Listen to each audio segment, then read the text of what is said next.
এখন এক বিরল দর্শনের সুযোগ নদিয়া জেলার সদর শহর কৃষ্ণনগরে। যদি কখনো কৃষ্ণনগরে আপনি আসেন তাহলে এই সিদ্ধেশ্বরী কালী মন্দিরে আসার সুযোগ হাতছাড়া করবেন না। সিদ্ধেশ্বরী কালী মন্দির বহু প্রাচীন কালী মন্দির। এই মন্দিরটিকে নতুন করে সুসজ্জিত করা হচ্ছে, প্রশস্ত প্রবেশদ্বার তৈরি হয়েছে, এখান দিয়েও প্রবেশ করতে পারেন। কিন্তু আমি প্রবেশ করব পাশের এই প্রবেশদ্বারটি দিয়ে। এটিও সুন্দর করে তৈরি করা হয়েছে, আগে ছোট দরজা ছিল। দেখবেন কি ঝকঝকে তকতকে পরিচ্ছন্ন এই মন্দিরটি, আপনার ভালো লাগবে। আসুন দর্শন করে নিই ভক্তিভরে সিদ্ধেশ্বরী মাকে।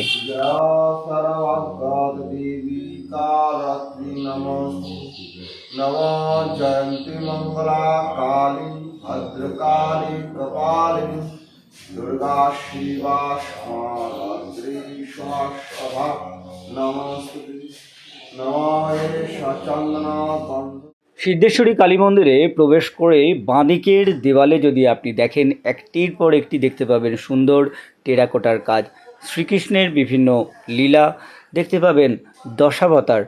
আরও আপনার জন্য অপেক্ষা করছে বিভিন্ন রকমের গণেশ, তাদের টেরাকোটার সব ছোট ছোট প্যানেল।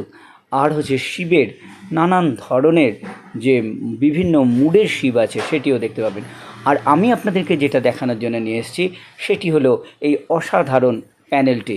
আর এই অসাধারণ কাজটি করেছেন কৃষ্ণনগরের প্রখ্যাত টেরাকোটা শিল্পী বিশ্বজিৎ মজুমদার, যিনি অযোধ্যার রাম মন্দিরের মূল প্রবেশপথের পাশে যে বড় বড় রামায়ণের কাহিনী নিয়ে টেরাকোটার মুরাল আছে সেগুলি নির্মাণ করেছেন। এই সুন্দর প্যানেলটিতে আমরা দেখব পশ্চিমবঙ্গে অবস্থিত বিভিন্ন সতীপীঠ ও কালী মন্দির।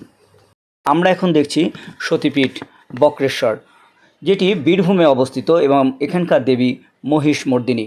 এখন আমরা দেখছি বীরভূমের লাভপুরে অবস্থিত সতীপীঠ ফুল্লরা, এখানকার দেবী ফুল্লরা।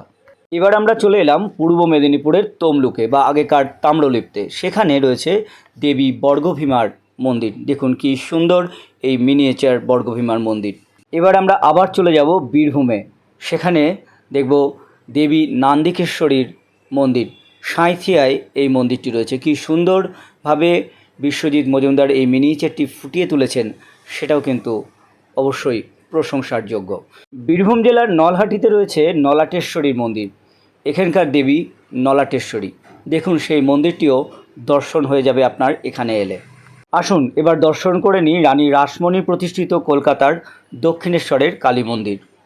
আসুন আমরা এবার দর্শন করব বীরভূমের কঙ্কালীতলা, এখানে দেবী কঙ্কালেশ্বরী অধিষ্ঠান করছেন। আসুন এবার বীরভূমের তারাপীঠ দেখে নিই, বামাখ্যাপার সাধন ক্ষেত্র সিদ্ধপীঠ তারাপীঠ। তারামার দর্শন করুন। কেমন লাগছে আপনাদের এই ট্যুর অবশ্যই কমেন্ট করে জানাবেন। এবার আমরা বীরভূম থেকে সোজা পাড়ি দিয়ে চলে এলাম পূর্ব বর্ধমানের কেতুগ্রামে বাহুলার মন্দির দেখতে, এখানকার দেবী বাহুলাক্ষী। বেশ হেকটিক ট্যুর হয়ে যাচ্ছে, কি বলেন?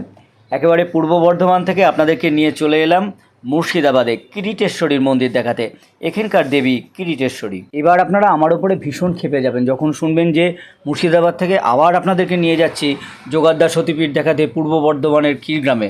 তখন তো আপনারা বলবেন বাহুলাক্ষীর মন্দিরের সঙ্গে এটাও তো দেখিয়ে দিতে পারতেন। বন্ধুরা, এতক্ষণ আমরা একসঙ্গে ঘুরেছি বিভিন্ন সতীপীঠ এবং সিদ্ধপীঠ। এবার আমরা এসে পৌঁছেছি কলকাতায় কালীঘাটে। কালীঘাটের মা কালীকে আমরা প্রণাম করে আমরা যে যার বাড়ি ফিরে যাব।